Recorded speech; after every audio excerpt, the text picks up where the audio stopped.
ભાણવડની મંડળીમાંથી મગફળી ભરીને મોરબી ગયેલ 7 ટ્રક જીએસટી નંબરના વાકે મોરબીના વેરહાઉસમાં ખાલી નહીં થયા। મંડળી પાસે જીએસટી નંબર જ ન હોવાથી વેરહાઉસે જથ્થો ન સ્વીકાર્યો। 3 દિવસથી ટ્રક ચાલકોનો વેરહાઉસમાં પડાવ।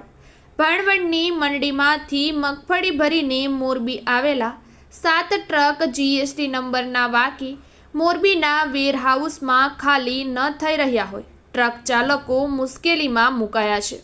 મંડળી પાસે જીએસટી નંબર જ ન હોવાથી વેરહાઉસે જથ્થો સ્વીકાર્યો નથી, જેના કારણે છેલ્લા 3 દિવસથી ટ્રક ચાલકો અહીં હેરાન થઈ રહ્યા હોવાનું જાણવા મળી રહ્યું છે।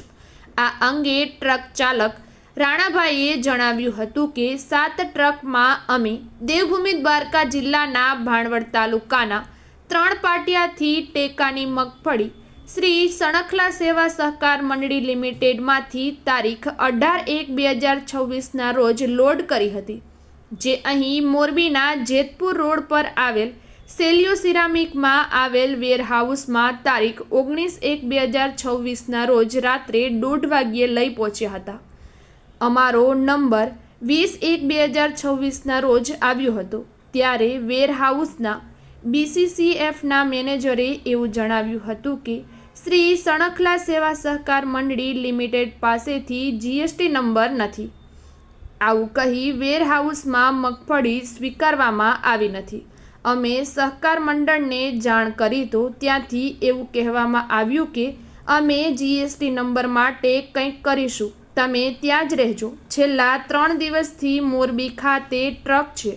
આ મામલે ભાણવડ મામલતદારને પણ રજૂઆત કરી છે। તંત્ર યોગ્ય કાર્યવાહી કરે તેવી માંગ છે। અમે દેવભૂમિ દ્વારકા જિલ્લાના ભાણવડ તાલુકાના 3 પાટિયા શ્રી સણખલા સેવા સહકારી મંડળી લિમિટેડ 3 પાટિયાથી ટેકાની જે ખરીદી આલે એની મગફળી ભરી અને મોરબી સેલિયો સિરામિક ત્યાં મગફળી ભરીને આવેલા છે।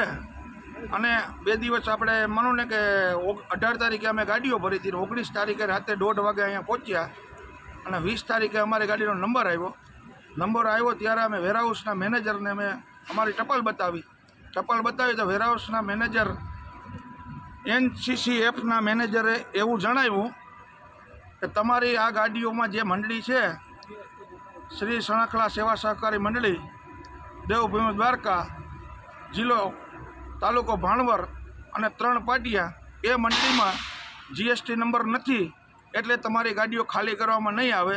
હવે આ ગાડીઓ અહીંયાથી અમે પાછી 3 પાટિયા મંડળી ઉપર રિટર્ન લઈને જઈએ છીએ અને એની સંપૂર્ણ જવાબદારી શ્રી સણખલા સેવા સહકારી મંડળી લિમિટેડ દેવભૂમિ દ્વારકા જિલ્લો તાલુકો ભાણવડ એટી 3 પાટિયાની રહેશે। નામ આપી દો, ટીકી લગાડ્યા.